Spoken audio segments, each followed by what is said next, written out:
এই দিনটা ছিল সরস্বতী পুজোর দিন। আমি তো সেবার বাপের বাড়িতেই ছিলাম, তো সেখানেই আমাদের পুজোটা হয়েছিল। আর আমি ওখানেই অঞ্জলি দেব। রেডি হয়ে গেছি মায়ের একটা শাড়ি পরে, কারণ আমি তো হঠাৎ করেই এখানে এসেছি, কোনো কিছু নিয়ে আসিনি।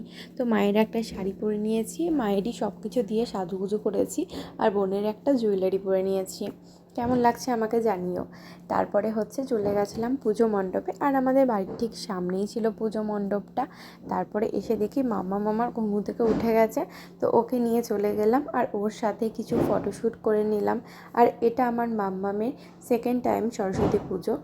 মাম্মামেরও কোনো ড্রেস ঘাগরা কিচ্ছু আনিনি, তো তার জন্য পরাতেও পারিনি। ভেবেছিলাম পরের দিন তো ওখানে যাচ্ছি, পরের দিন পরাবো, সমস্তটা বের করেও রেখেছিলাম। কিন্তু পরের দিন তো আমাদের জীবনে খুবই খারাপ একটা ঘটনা ঘটে যায়, মানে এই দিনই রাত্রেবেলায় বাপের বাড়ি থেকে শ্বশুরবাড়ি এসে রাত্রেবেলা সবাই মিলে পিকনিক করছিলাম।